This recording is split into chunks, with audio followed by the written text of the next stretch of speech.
It is time for my favorite video of the week because I love giving my first impression because I like to, it shocks me sometimes what I get to see out of DK. Now, full transparency, I do know one price on this slate that's mispriced. It was so mispriced that my messages were blowing up last night when the slate dropped. But I've managed to avoid seeing everything else. So we will start off with this Arkansas Memphis game. The best total on the slate, one of the best game environments on the slate, a game that we are going to target heavily after I've ripped through Taylor Green. I still am not looking at Taylor Green's price because I don't want to spoil it for myself. Arkansas, Memphis, 63.5 over under, 35 points projected for Arkansas, 28.5 for Memphis. Taylor Green's 8,400. That is a fair price. Very fair. Easy to fit that in, I'm sure. He was just an absolute monster last week against Ole Miss with 39, almost 40. These prices are 8,400. He should realistically be in the nines because of what he's done so far this season. I think he's well in play in this environment. Brennan Lewis, that seems like a little bit hefty to pay. He's got a little rushing upside. The passing upside, not nearly there. 7,700. I'd rather find the 700 to go get Talon, but a 28.5 point team total, very welcoming. Running back wise, this is going to be interesting because I don't know if DeRozier's plays. He's been out last week. He's very talented. It's just a question of if he's healthy enough to play against Arkansas. Arkansas, very gettable on the ground. They have the capability. Sutton Smith would end up being their top option if DeRozier's is out. It's going to be something that's going to need to be monitored. I would very much so like Sutton Smith after DeRozier's missed the last two games. I would like Sutton Smith in this spot. 6,600 fair price for him. Mike Washington is a clear top back here. 6,900. He's probably in the pool, but we'll have to wait and see there. Wide receiver wise, Omega Blake at 62. That is pricing him up. He was very affordable last week. Well, he was 58, but he's still in the pool. 62, not a bad price on him. He's been definitely the number one option for Taylor Green. He's the top stack partner, no doubt about it. There was a couple instances where Taylor missed him for touchdowns last week. We'll have to look into these Memphis guys. I would bank on Bram Cortez here. He came over with Brendan Lewis from Nevada, and he played well with him last year. So I wonder, I haven't gotten to look very deep into what their rotations are yet this year. So I need to kind of see where Memphis is with the passing offense. It looks like he's probably the top points guy for them. He would be my pick currently, but somebody in this offense is going to be worth it at these cheap prices. I would currently lean towards Cortez here, but we'll see. I'm excited for this kid, by the way. Looking forward. If you saw my Memphis preview, AJ Hill, he's going to be a very good player for this Memphis team going forward. But right now, this is Brendan Lewis show. Another great game environment. Good morning, JB. It's not a grind, brother. It's just fun. It's just blast for me. I'm doing this, I'd be sitting here having this conversation with myself. Second best game. Look we lead off with two great game environments. SMU, TCU, 62.5, almost 35, 28 again. These are going to be two game environments you're going to want lots of pieces of. They could be game stacks. They could be stacks for each, whatever. 8,200 for Hoover. Not a bad price. Don't mind that. His mobility, he's not a mobile guy, but he's going to be able to throw for 300 in this game. Remember what Sawyer Robertson did. It's just going to be slightly different in the fact that SMU can stop the run and TCU doesn't have a run game. So I think everything rests on the shoulder of Josh Hoover. I'm going to have a lot of Josh Hoover doubles, more than likely. Kevin Jennings, I don't know what the pricing is yet, but I'm hoping I can buy Eric McAllister because everybody hated him last week. Okay. Yeah, that's what I was looking for. Jennings, I was worried he got hurt last week, but he didn't. He played. He's just tending to an ankle injury. So Jennings may be in play. I probably would tend to lean towards Hoover in this matchup and Taylor Green over Jennings, but I'm apparently a noted SMU hater. So TJ Harden, I'm going to love in this game. I think he will be a great option. He's the clear lead back. He's not priced like it. 5,500, way too cheap. I will be locking in a lot of TJ Harden. He's definitely the top option at this point, given the 19 and 15 carries each of the last 2 weeks. He has pass catching upside. He's a good pass catcher, just kind of underrated for that role. I think 100 yards is in the cards this week. Not a McFall guy. I hate the TCU run game, so I'm staying away there. I know Kavorian Barnes is decent, but I'd prefer Harden and then play Hoover through this game. Where are the wideouts at? Okay. 7K for McAllister. Nobody's going to play this. So I can guarantee you everybody in the college fantasy stuff that I've been following is kind of like, well, I'm dropping McAllister. Well, they haven't been in a competitive game yet. So I believe in McAllister. I think this is a Josh Cameron situation where buy low. I think he comes in. He's going to be tagged as the GPP play of the week right here. Guarantee it. Caleb Douglas last week was tagged. Yes, he only had 1 catch. Yes, he did catch a touchdown, and it was 60 yards, and they didn't really need him. So at least that paid out to some extent. I think McAllister is a good GPP option this week. Dwyer would be a good double stack partner here at 56. He's a good play, no doubt about it. He's played well in both games. I think Dwyer's 100% in play. And then last guy on the TCU side, where is he? Where's my guy? Joseph Manjack. He's too cheap. So you can play Manjack, no doubt about it. They haven't played a competitive game. Manjack, 5, he hit 100 yards last week on 5 targets. He had a decent amount of targets. He had a decent amount of targets against UNC. They just didn't need it. So I think Manjack at 3K is the natural top punt option right now. I don't think I would really go to DJ Rogers. He played pretty good in that first game, but there's a lot more upside from the 3 wide receivers. But to me, it would be Manjack, McAllister, and Dwyer as the top 3. And then there's a clear top 3 that has developed for Kevin Jennings. Romello Brinson, clear top option. I do not mind him at all. I think this price tag is very cheap as well. So RJ Maryland, I don't mind, but I probably prefer Jalen Cooper. Cooper's played great in all 3 games, 3,700, great price tag. So clearly DK is going to let us pay up for these wide receivers or quarterbacks. So something I'm working on is how to say, hey, I want to play X. He's very expensive. Let's just fit him in and jam him in. Why not? So there's plenty of value in this game. This game's going to go over. I think you can game stack that game. I think you can game stack this game. I think you can play these 2 games and make one lineup with literally these 2 games with the Hoover doubles, Harden, and 2 Harden and 1 wide receiver from SMU. You can get Taylor Green with Sutton Smith and whatever, Omega Blake, right? And then you can just do these 2 games, and it's a very viable play, no doubt about it. All right, Utah, Texas Tech, one of the best games of this week coming up. Texas Tech, it's 56.5 over under, 30 Utah, 26.5 for Texas Tech.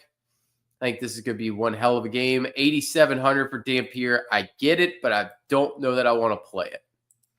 I prefer Taylor Green.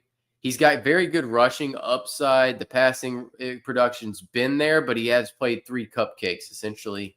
I think this Texas Tech defense is far better than anything he's faced so far. And realistically, he's priced up a little bit more than I would like. I'll probably get there for the upside, but the floor is going to be very low. Bayron, he's behind me right there. Bayron's been on fire. This is the best Bayron Morton's ever looked.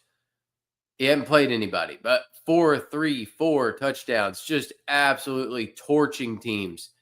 He looks unbelievably good. 7,600, reasonable price tag, tough place to play. He probably comes in behind Talon and behind Hoover, and then it's kind of a 50-50 whether you need the salary or not. Wayshawn Parker was the unquestioned top back heading into the year, in my opinion, but he's been very good. It's just Utah and Kyle Whittingham love to do weird stuff. So Nakari Rogers is getting a ton of work too. He's taking away. I would never pay $6,300 for Nakari Rogers. Wayshawn is probably overpriced for the role. Jacoby Williams is underpriced at $5,800. He was slightly overpriced for me last week. He did deliver. Utah, notably, very tough against the run. So I don't know that you're going to want to get here a lot. But I don't think you could write off Jacoby Williams at this price tag. Dickey, no shot. I'm playing Dickey at 65. He just is not explosive enough. I think you're going to see one of these like sub 4 yards of carry games, and he's going to have to find the end zone multiple times, and that's just not a possibility in this matchup. I would lean Williams. He's a good pass catcher, explosive player. Caleb Douglas at 58, very reasonable price tag. Don't hate that. Coy Eakin, 55, also very reasonable price tag. I think he's in place. Got a touchdown in all 3 games.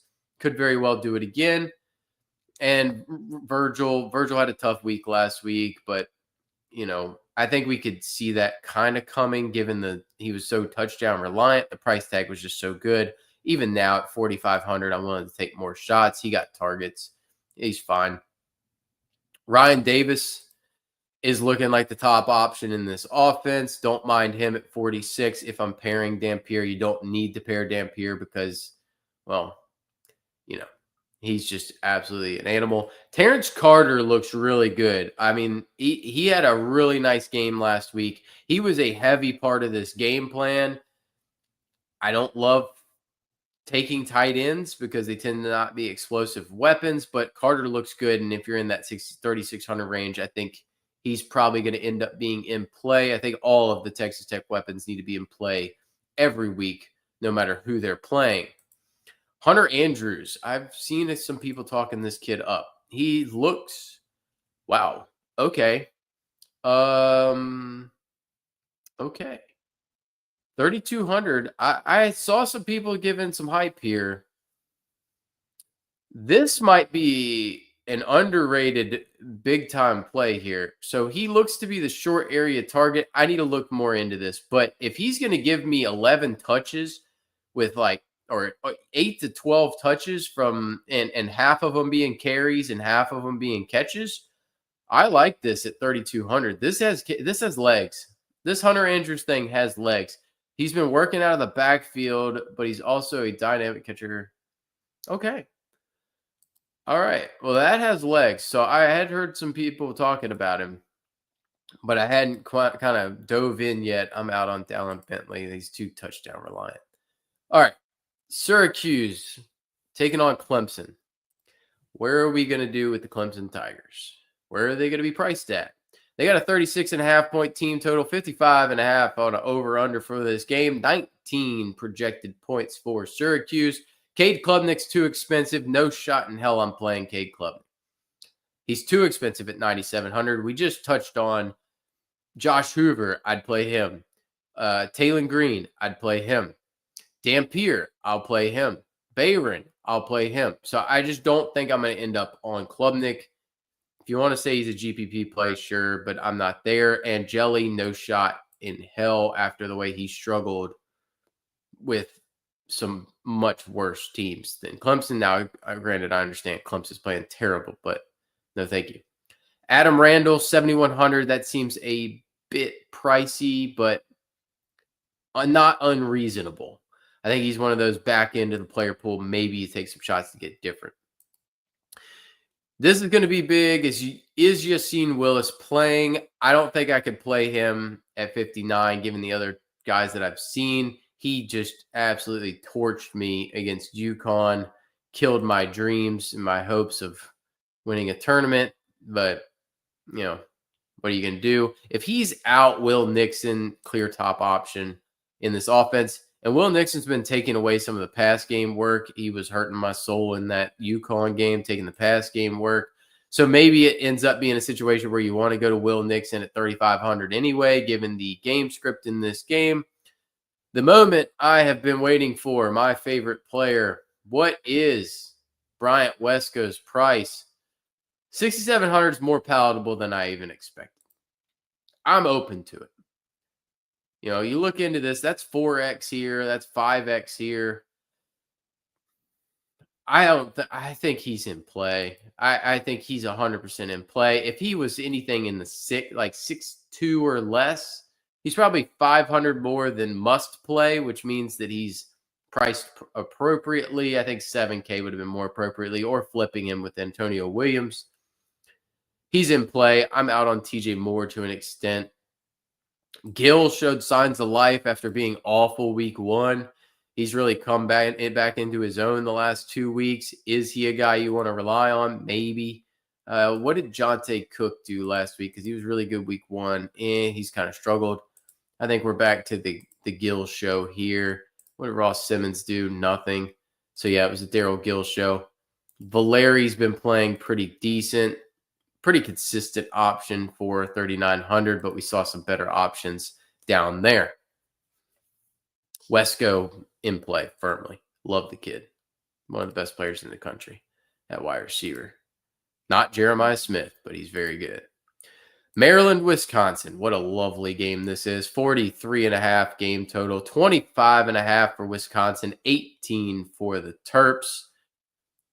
These two teams, it's probably a battle for who gets their final win of the season. I know it's going to be week 4, but one of them is, Wisconsin's schedule after this is just absolutely brutal.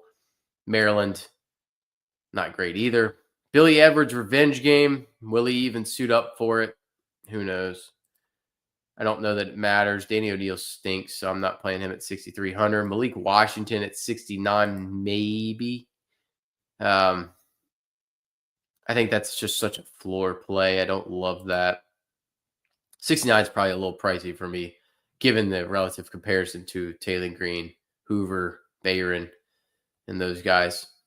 Dylan Jones just isn't getting the feature work. Maybe this is the week that he pops off at 62, but that is a little hefty by comparison. Nolan Ray should be the top option, but he's not been the top option. I might prefer playing DeJuan Williams. He's getting enough work that at 3,400, if he finds the end zone, he could pay you out. Nolan Ray's just been terrible. Maybe you can get to Dylan Jones. I don't know. I just don't really trust him. But yeah, I would say out of this situation, given the pricing, DeJuan Williams probably my favorite in this game. If I was going to play one, Jaleel Farouk's kind of been a disappointment to me. I expected more out of him. He's kind of been a possession guy. Maybe you go there. Maybe he finds the end zone. Maybe he breaks one off. Kekahuna, no shot. I'm playing at 4,400. Fleming just absolutely toasted. Can't go there. Octavian Smith, no thank you. Vinny Anthony, I don't mind at 3,800. He has upside. He's probably the best wide receiver. I'm not going to hold anything against anybody playing that Bama game. I do not mind Vinny Anthony and taking shots there. Knott's played well that one game. Yeah, he has a touchdown in all 3. Maybe that continues at 34. Ballard's been pretty decent there. Mason had a decent game last week, huh? No, it was 2 weeks ago. He had 7 for 102. That's such a hard one to try to buy into. Yeah. All right. Anyway, moving on. Tulane, Ole Miss. This is where our pricing. This is the price that I saw earlier this week that stands out. Reports are Austin Simmons is going to start. I don't believe it for a second. He was moving so poorly. If he starts, I don't think he finishes this game. 0.0% chance that I play Austin Simmons in this spot. He could not move last week. Could not move. I think Chambliss ends up playing, or at worst has packages in this game. 60.5 is the total over under in this game. 37 for Ole Miss, 24 for Tulane. I think that game's probably closer than that. I think they priced this right. If Simmons starts, it's a full avoid. If Chambliss starts, I think it's still an avoid because I don't know what the upside is necessarily. Tulane's going to try to slow the game down. Retzlaff has been a revelation, and he has played great the last 2 weeks. Or the last 3 weeks, really. He's rushed the ball very well. 47 points last week because he had 4 rushing touchdowns. That's ridiculous. He could put up a Taylor Green number this week. 7,100, not terrible. I just don't know that the rushing production will be there. I don't love Retzlaff, but maybe at 7,100, you got to take a shot or two here, especially with them playing from behind. Kewan Lacey should have a decent game. 7,700 is fair pricing. It's up there, but it's fair given his role, especially if Simmons starts. He's not going to be able to run. It's going to be all Lacey rushing the football. He did have a little bit of looked like he got hit on the funny bone last week and then kind of came back. I was a little worried about him. Maurice Turner, he's missed 2 straight games. Once he's back, he is the starter. I don't particularly trust any of these other guys. If he was out again, Mobley is the more of the starter, but realistically, they're just turning to Retzlaff and letting him run. All right, biggest misprice on the slate. It's not close. It is not close. Well, I get a couple in here. So Omari Hayes is going to operate as the 1 in this offense. He missed week 2. You want to play him? I love it. Like, go right ahead. He's going to get you double-digit points. He's going to hit 3x easy. 3,200 is a small price to pay for him. Shaz Preston, overhyped prospect, no shot. Dejon Stribling, 0 chance. How the hell is Harrison Wallace 4,100?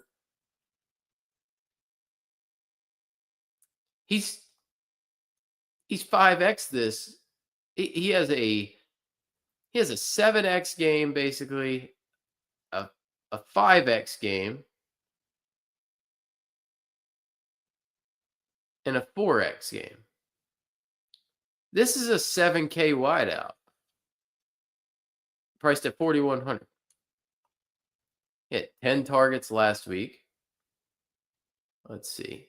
He had 7 targets the week before, and he had 8 targets the week before that. I know I'm not a Harrison Wallace fan, but in the context of this situation, Lane Kiffin apparently is, and he's playing a lot better. So I will play the hell out of him at 4,100. And I don't know how you fade him. I really don't. 4,100 is too cheap. Caden Lee, I'm hoping becomes a thing eventually, but outside of that 62-yard catch, he hadn't done squat this year. Daquan Wright could always be a thing, but I mean, how do you just avoid Harrison Wallace? You just play the hell out of him. That's such a bad price mistake on their part. So we'll take advantage of it. Play the hell out of Harrison Wallace. Because if you're ever going to trust an offense, it's Lane Kiffin to be able to throw the football. And they need to beat Tulane. Tulane can make a big statement this week. But 37-point team total, 4,100 for your leading wide receiver on a passing offense under Lane Kiffin. I'll take it all day. That's just free value. Auburn, Oklahoma, great 2:30 game. 48.5 over under. I think this game goes over. 27.5 Oklahoma, 21 Auburn. John Mateer priced up to 9K. I think that's very reasonable. I will be playing plenty of John Mateer at 9K. He should be 9K. 30 points is roughly his floor. They lack a run game, so it's going to fall on Mateer to be able to run the football and move the football down the field. Now, could he struggle with Auburn? Maybe. But I think Jackson Arnold has a good game here too. Jackson Arnold revenge tour, and this is the revenge game. Kid can run the football, man. I think he's a good passer if he's in the right system. Struggled a little bit throwing it against South Al, but he makes up for it with 50 and 2. At 7,500, he's got 25 point. I think he's about a 20 to 25 point guy. So 3X is kind of in the bag. I don't mind the 7,500. I think this is a fun game to project a shootout into. I think Jaden Ott, no thank you. Jeremiah Cobb, he's priced up a little bit more. Maybe if you wanted to take shots there. Blaylock now priced up at 42. I think Blaylock's worth shots. He played well against Temple. It is Temple, but he's played pretty decent in the other games. He was the leading rusher against Oklahoma or against Michigan. Probably prefer him as the best option in that backfield. Maybe you take shots, but I prefer some other options in that range, potentially. I mean, maybe it's just that range, but are you going to get to that range? Maybe, maybe not.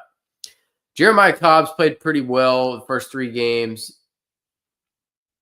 You could maybe take shots there. I think I would leave him in my pool, but how comfortable am I facing off with an Oklahoma run defense that outside of that 75-yard Justice Haynes run has really been stingy? I don't really know that I'd want to get there from an upside standpoint. And if Damari Alston's back, you're in even worse shape. Wide receivers. Deion Burks, not a bad price tag. He's the very clear alpha in this room. I don't mind Burks at 7K. It's hard to pair him up with Mateer given the salary, but there is plenty of value if you wanted to get there. I just don't know that I would want to get there. Coleman hadn't quite had a big one yet. 7 for 77 is in the realm. I think this could be the Coleman breakout game. 6,400. He could be tagged as a GPP play. That's kind of what it's looking like right there. Singleton's been a little binged up over the start of the season. He's more the possession guy in this offense. Don't mind him. 4,500, reasonable price tag there. Canick's been kind of coming on lately. He's the tight end. I actually kind of like this price on him at 3,400. I will keep him in the pool over Keontez Lewis at 4,700. Sategna, he's been coming on as well. He had a very good game last week, kind of took away from Burks. That might be a situation where I'd rather get to, if I'm stacking Mateer, I'd rather stack him with Sategna or Canick over Burks so I could kind of load up with Cam Coleman as a bring back.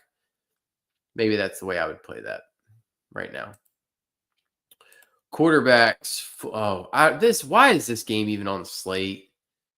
Like, I don't want this game to be. This game's so terrible. Oh, okay. They played North Carolina A&M or A&T. Like, okay. Here's the deal. This game's 48.5 over under, 28 projection for UCF, 21 for UNC.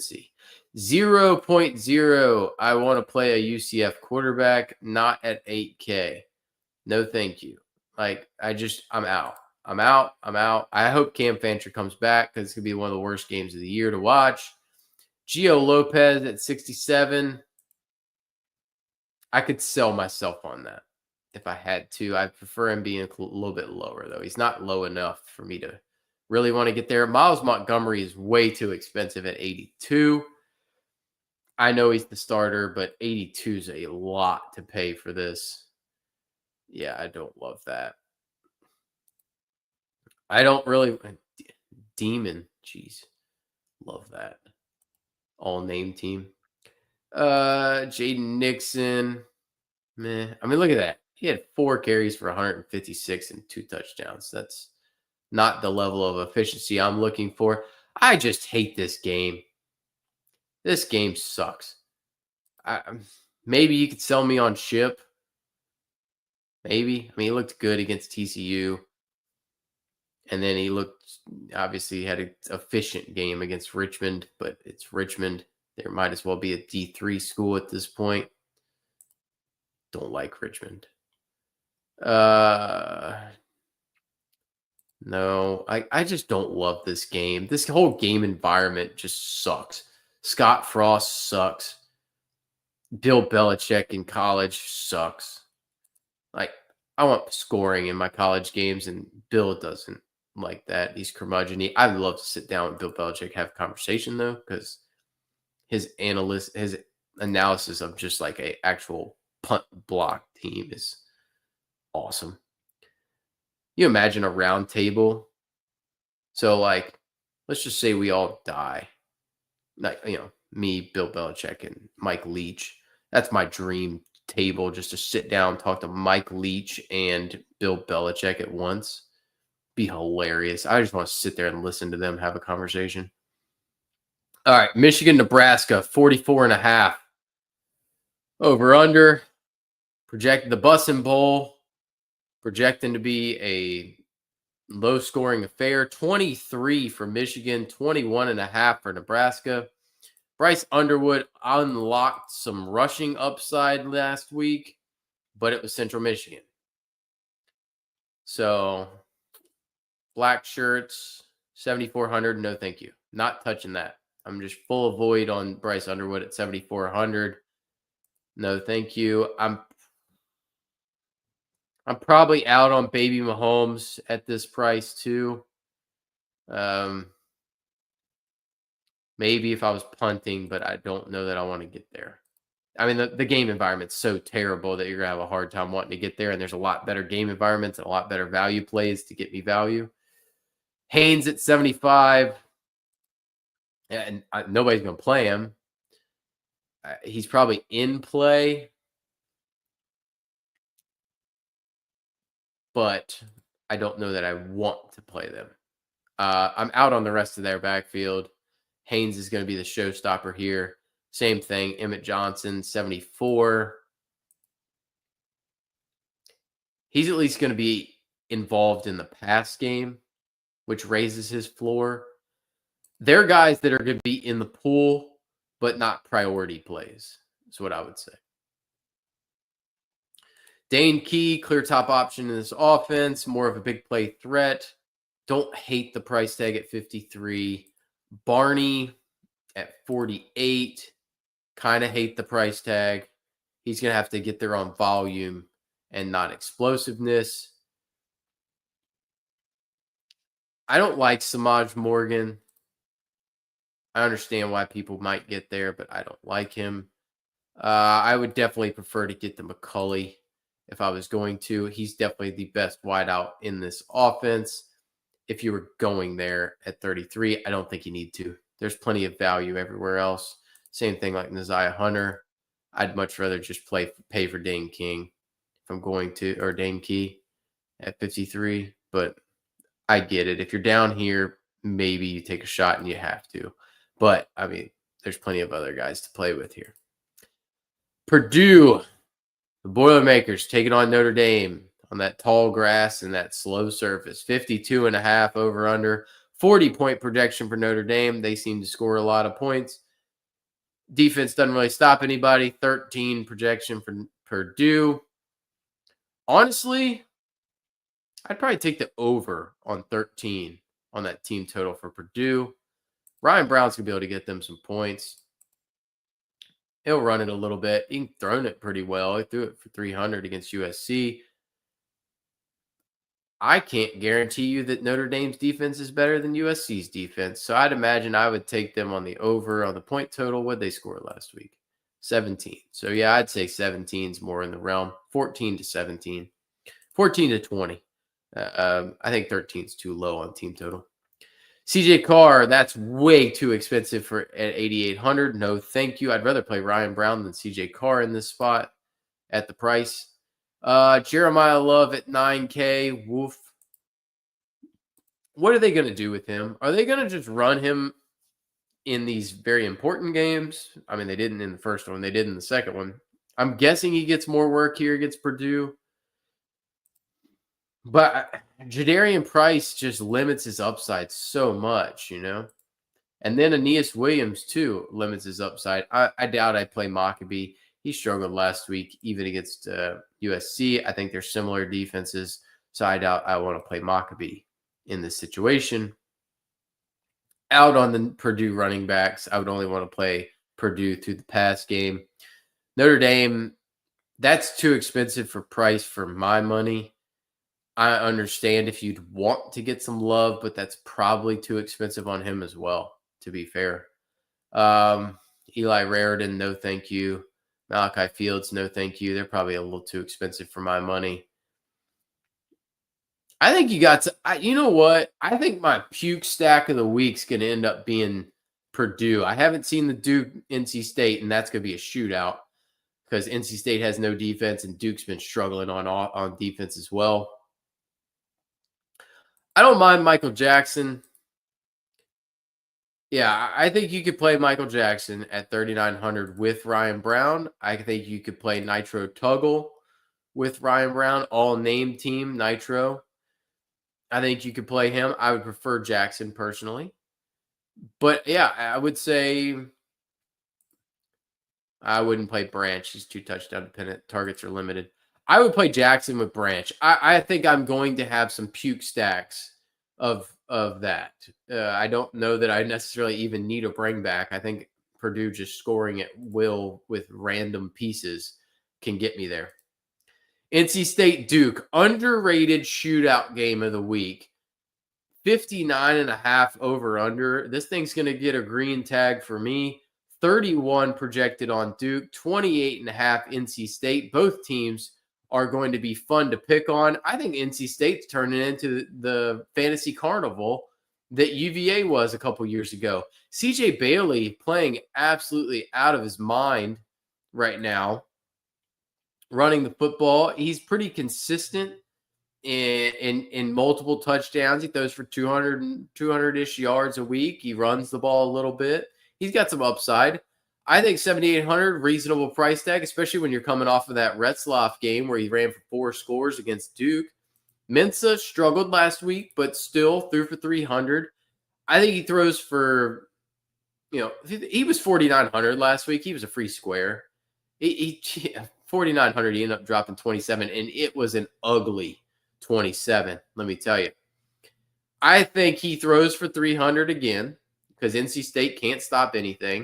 I think he throws for multiple touchdowns. Worst case scenario, you're getting 22. So he's going to be right around 3x to maybe 4x. I have no issues playing either of these guys or playing both and getting them in the same team and playing this thing to shoot out. Hollywood Smothers, fair price tag for what his role is. He plays almost every down. He gets a ton of work. The number one concern here is he's been getting pulled in the red zone. They've been more relying on the other backs in the red zone and CJ Bailey's legs there. That would be a concern for me because his upside could get limited unless he breaks off runs. They did it against Wake. He did get more of the touchdown area stuff, the red zone stuff against UVA. I still like Smothers. I think 8,600, he's in the pool. Is he a core play? No, but he's definitely in the pool. I'm still avoiding the Duke running back situation. I don't want to touch it. Nate Shepard did get a good amount of work last week. It seemed like his name was popping up and he was playing pretty well, but I'm out on this backfield. And then Jaden Scott's been the one kind of getting that red zone work. So yeah. But I think Smothers is a great play either way. But I don't think I can core tag him given his price tag. Quayshawn Brown popped up last week, had a good game in week 1. He just kind of struggled against Illinois. Not my favorite option at 5,400. I get it if you want to go there. I still want to go to Barcate. Barcate, 5 for 67 last week. Missed multiple opportunities by inches for a much bigger game in this one. I will roll me a ton of Barcate. He's still my top stack partner for Darian Mensah. Now, a lot of people liked Hagen's coming in the year. He's just not doing it. Anthony's really taken off lately. Did he catch another touchdown last week? Nope, he struggled. You see, this is why I don't like Anthony, and I much prefer Barkate. Anthony's production's all tied to touchdowns and not volume. Barkate's is all tied to volume and not touchdowns. You give me Barkate at 4,600. I think he gets there. He's going to eventually hit on some touchdowns and have that blow up week. He's the number one option. I have no problems playing him with or without Mensa. Now, the NC State side, much more difficult to predict. Justin Jolie is all touchdown tied, and I do not like him at 4K. He's too tied to the touchdown game. Noah Rogers, far too inconsistent of a weapon. Don't know how to feel there. Wesley Grimes, who knows? I mean, he had that great week one and then nothing afterward. Anderson, he'll pop in here and there. They spread the ball around so freaking much at their wide receiver spots with Teddy Hoffman getting targeted here and there. I think you don't play – if you're playing CJ Bailey, just play him naked. Hope he runs for 2 touchdowns. Hope he maybe spreads the ball around and a couple guys get 2 touchdowns. I would rather play Bailey with Barkate as a bring back or Bailey with Hollywood Smothers even than I would play Bailey with any of his wide receivers. It's just too much of a risk. So I will be back tomorrow with FanDuel. I wanted to get a look at that, but I don't feel like doing that today. I just recorded 2 videos. I got one coming out for Virginia Tech. I'm going to do that right after this and get that uploaded for what I think their coaching search is going to be, what it should be. What they do is probably something stupid because it's Virginia Tech, and they're not the brightest bulbs in the world. Old Polytechnic Institute over there, VPI. But and then I got the underrated game of the week coming out. You won't want to miss that. I think it's going to be a good game. And we'll have first look for FanDuel coming tomorrow. And we'll have DraftKings and FanDuel lineup builders. And we'll do another live before a lock on Saturday. So I will be seeing you guys each day of the week. Y'all have a good week. And enjoy the content all week. We were close to taking something down. We'll take something down very soon.